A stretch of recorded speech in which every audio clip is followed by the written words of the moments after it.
EMC Estine, c'est le groupe aux commandes depuis de mon nature et dont le chef d'équipe n'est autre que la bourgmestre Aurore Tourneur qui a succédé à Étienne Quenon en 2013.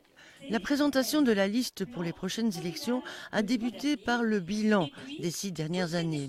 Un bilan estimé globalement positif et du travail que l'équipe souhaite poursuivre. La liste présentée ce samedi se veut très ouverte et peu politisée, même si l'on sait que le noyau de MC est de tendance CDH. On a une liste motivée et motivante. Nous avons vraiment des citoyens qui ont décidé de s'investir. Ce ne sont pas du tout des politiques, ce sont des gens qui connaissent bien leur commune et qui l'ont vraiment dans les tripes. Alors nous avons des femmes et des hommes, nous avons des gens qui sont déjà investis comme conseillers ou comme échevins et nous avons toute une série de personnes qui sont venues nous rejoindre et nous sommes vraiment ravis de les accueillir parmi nous. Une autre des chevilles ouvrières de l'équipe sortante, Catherine Minon, présidente du CPS. Je suis engagée en politique parce que dès mon plus jeune âge, j'ai toujours été intéressée par ce qui se passait dans la commune, lu le journal communal, allé à la proclamation des résultats avec mon papa au niveau des élections communales. Et j'ai toujours eu une sensibilité et un intérêt pour la cause communale. Une liste très ouverte sur les 19 candidats, 8 nouveaux en politique, avec des profils très différents.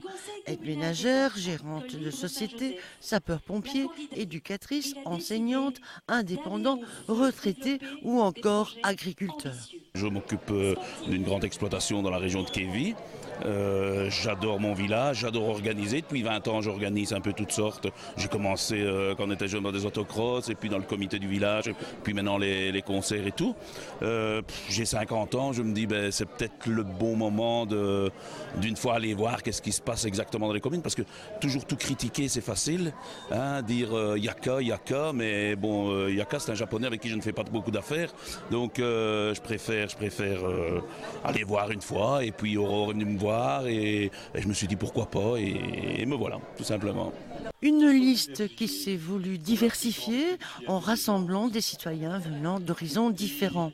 Et surtout de pouvoir avoir différentes sensibilités. Nous avons pas mal d'indépendants sur notre liste, ce qui fait que voilà, ces gens ont une sensibilité différente et apportent un plus dans notre programme. Nous avons aussi des enseignants, des éducateurs qui sont davantage dans le côté social. Je trouve que c'est justement ça qui permet un bel équilibre. Ajoutons qu'OMC a changé de logo, un logo coloré, arc-en-ciel dirons-nous, où les couleurs ne s'affrontent pas, elles se fondent les unes dans les autres. Tout un symbole.